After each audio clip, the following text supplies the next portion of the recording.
But we're doing division by division unanswered questions. And let's get through it because my producers like to throw stuff at me during this segment. Everybody wins. And today we're... We sure do. Hurry up! Well, you gotta really... Come on. Give it your best. All right. Marissa? Oh boy, that's a... Why are you winding up? Jeez Louise. Sam Darnold. Ooh. All right. Oh my gosh. I should pull a Roman Roy and be like, I'll write you a check for $1 million. Hit me. Hit me on this. Remember that season series premiere? Why don't you watch Succession? I don't know. I just haven't gotten into it. Get on. Well, how? Get to the question. It's all I talk about. All right, get to the question. Today we're talking AFC West. So we got the Chiefs, we got the Chargers, the Raiders, and they start their OTAs today. The Broncos kick things off tomorrow, and to the surprise of absolutely no one, the Chiefs, the clear-cut faves, -160. The Chargers have the second best odds at +300. It's interesting. Broncos sit at +550. And the Raiders, okay. Nobody's believing the Visor one. Josh McDaniels and Jimmy G, woo! Significant step behind everyone at +1,200. So let's start in KC. Speaking of that, we're at the point of the offseason where there's a Sports Illustrated headline that reads, Detroit Lions defeat Kansas City Chiefs in 2023 Madden simulation, guys. That's the thing. So what's the question? Thank you for asking. Thank you for Are we asking. getting to the question? The question for the non-virtual Kansas City Super Bowl winning Chiefs is, who is going to put on a show and show up at wide receiver? Kansas City lost pieces there this offseason. Juju, he's out. He's in New England. McCole Hardman, he is with the Jets. And we know Mahomes runs this thing through a guy named Travis Kelce, who's been on a world tour of epic proportions all offseason. But they're going to need some playmakers to emerge at wide receiver. The Chiefs have a lot of depth here, and the potential's through the roof, of course. We saw what MVS can do in the monster game for the AFC title against Cincinnati. Kadarius Toney, he's as talented as it gets. There's a health little question mark that circles his head, though. Yeah, there's a legit concern there. Sky Moore, super talented, scored a huge touchdown in the Super Bowl, but he needs to take a big step forward this year. Now, second-round pick, Rashee Rice out of SMU, he's buzzy. He's got a little buzz here, and he finished third in the nation with over 1,300 yards receiving last year. Justin Watson, he's a big target. And everyone knows a couple of Justin Watson highlights from last year. I'm sure Kansas City fans that watch it so closely every week have a couple more and a better sense of him. But then there's this big wild card in Justin Ross. Ross is a freshman All-American, Trevor Lawrence's go-to guy in the national championship for Clemson. And he goes undrafted because he had spinal surgery. But he's back on the field. Patrick Mahomes said this quote about him.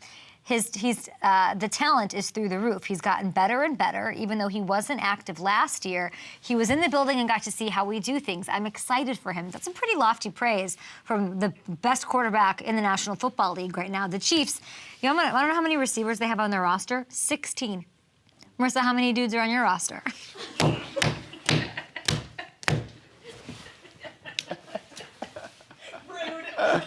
not rude. I'm jealous. What? High praise. Oh no, I guess that I did not mean that rudely. I meant that you're a freaking stud. Show her blushing right now. Why? I don't know why I said that. I don't even know why. It just came out of my mouth.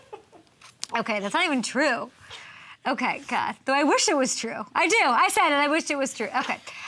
With all that potential and all of the depth, I'm not overly concerned. My question is more just one of curiosity because none of these 16 has ever had a 700-yard receiving situation in a single season. So we'd have to see one of these dudes is going to step up and emerge and, make it happen with a star like Mahomes back there. Who's it going to be and how do I draft in fantasy out of this group? That's the real question. Next one is the Chargers. And I know... Delivery.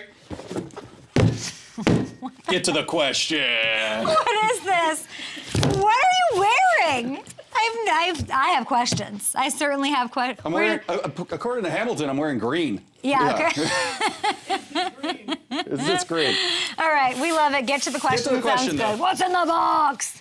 What's in the box? Everyone loves to talk about the Chargers, and everyone loves to talk about the offense. And listen, I could make a question about Kellen Moore. I certainly have them. Or anybody have questions about the... Oh my God, Marissa's leg is up, winding. Go for it. Hey! Well done! Anybody have who's one of our first guests on the show? Austin Eckler. Huge questions about Austin Eckler. What's going on there? But my question really is the defense. You might think it's boring. How are they going to fix the defense? We thought last offseason it was going to do it. Healthy Derwin, Khalil Mack trade, they get J.C. Jackson, all these moves everyone was talking about, everyone like me, and about them being in LA and them being the Super Bowl contender once again, though. Woof, the defense finishes bottom 5 against the run, outside the top 20 overall, and that's before we get into the 27-point lead that literally evaporated into thin air against the Jags.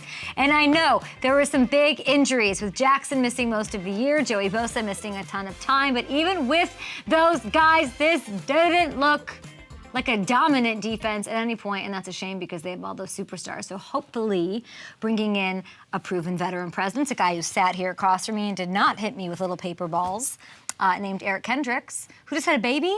Cutest baby. Oh my gosh, go on Instagram, cutest baby. He'll be in the middle of that defense roaming around. He's going to make a huge impact, and hopefully some of the draft picks that they've invested and worked out, this defense has way too much talent to not be a strength of this team. And while I expect the offense to get a lot better and be a lot better, Rashawn Slater, he's back. There's upgrades to the receivers. Kellen Moore, hopefully that'll be great. The Chargers aren't going to get past Kansas City for contention in this AFC if the defense doesn't play up to potential. So did you fix your defense? Now, let's go to Denver. We're kind of a Denver-y show. What's the Rocky Mountain question? My question is, where does one get a vest like that? Did you ask somebody downstairs, delivering packages, you could borrow it? No, I do this in case I get a flat tire. cyclist. Yeah. Oh. Then I won't get hit by a car, you know? I'm a practical guy. You're Cyclist. a cyclist? I'm not sure. No, I'm not. I thought you said that. No, it just sits in the back of my car. Oh my God, I literally, if you were a cyclist, we'd have to have a sit down. I drive a Subaru. That's kind of similar. I would stop the show. So does Eric Hendricks. He has a Subaru. It all comes together. And he calls it a Sub, and that's what I learned. I would say I would literally, just so you know, if you were a cyclist, stop the show and have you on for a million questions about how I just don't understand why you do what you do and how you're, I would just have a problem with it. Marissa's so mad at me. God. I couldn't pull off that outfit. Let's go to Denver. Yes, okay. I'm gonna go the low-hanging fruit here because it's all that really matters for this team. Can Sean Payton get Russell Wilson on track? The Broncos scored the fewest points in the league last year, and no one's talking about them. And that's why. Russell Wilson set career lows in pretty much every category. And that's just not something I can see happening this year under Sean Payton. And it's going to be tough. It's tough in that division. It's not, the division Sean used to play in, and he had Drew Brees at quarterback. Payton had 9 top 5 scoring offenses during 16 years in New Orleans, and he only finished in the bottom half of the league once. That's impressive. This man just doesn't run bad offenses. And yes, I know he had Breeze, but let's not pretend Russell Wilson isn't Hall of Fame caliber-esque, okay? And he doesn't have the pedigree, and he doesn't want to be great. I have a ton of faith that the two of them will turn this around. And I talked to Coach Payton during Super Bowl week. Yes, I was drunk most of the time, probably including this interview, but this was days after he took the job, and here's what he had to say about his quarterback. So with Russell, we've got someone who's won a lot of games, who's been successful, and then it's really looking at hey, what are the things that he does well? And I think, look, anytime you have a season where it's 5-13 or 5-12, whatever the record was. My experience has been... You don't have much experience with that, but go ahead. Right, but my experience from afar is there's, generally speaking, a lot of people with dirt on their hands, not just Russ. Okay, so you got to unpack what he's saying here. He's posing the question, what does Russell Wilson do best for all of us, right? That's what he wants to sort of fall into and focus on. And then he makes a statement following that about the dirt on everyone's hands. So I think it's pretty clear Coach Payton knows how he wants to and needs to approach things differently. And as we've heard, affirmed by Pat Surtain, as we've heard from, who did we just have on? We had Pat Surtain and we had Kareem Jackson on talking about how it already feels different. It's already a different vibe there. And he's already approaching it differently. And I'm starting to think this is what Hamilton showed us all a couple of weeks ago, getting the run game going and using more play action. That's the solution because that's what Russell Wilson thrived in Seattle. That's putting him in the best situation. Maybe it's something else, but the wheels are turning here. And one of the greatest offensive geniuses of this generation is on the case. So we're excited about that. And then let's wrap it up with the Raiders. What happens in Vegas? Gets to the question. I just like this. When did you do this fun little project? This weekend. Yeah. Did you? Yeah. He said sitting in traffic for 2.5 hours. You could have done that. Bad done that traffic too. here. Hope everyone's okay. Awful. Okay, my question for the Raiders is, was last year more on Carr or more on McDaniels? Because we're going to get the answer this season, which is fun. I love when you do a science experiment and it's like, oh, let's try this and try this, and then voila, you have the answer. Derek has a fresh start in New Orleans, and Vegas moves forward with Jimmy G. But for Raider Nation, we got to just hope that, Carr just wasn't the right fit for McDaniels in this offense. Something was clearly wrong with the offense last season. Derek Carr's numbers fell off a cliff after having a really good year in 2021. I think it was a career year. He led the Raiders to the playoffs, and that was with the addition of Devontae Adams. So we know McDaniels is a really good offensive coordinator, but we've heard his former player, Brandon Marshall, and many others sort of question his ability as a head coach, right? 17-28 career record between his time in Denver and Vegas. You don't just need to listen to players when they're talking about that. You look at what he did when he got the chance to be the head coach there and the tumult that ensued. There's some Josh McDee questions here. So he has more of his guys on the roster. His guys. You got Jimmy G, you got Jacoby Myers, guys he knows, that he handpicks, that he brings in. He's got the leading rusher, friend of the show, Josh Jacobs, back. And then there's Devontae, at least for now. God, what is going on there? Everything is set up exactly how McDaniel sort of put it and maneuvered it, and it hopefully leads to a return to the playoffs. What else? There's no other...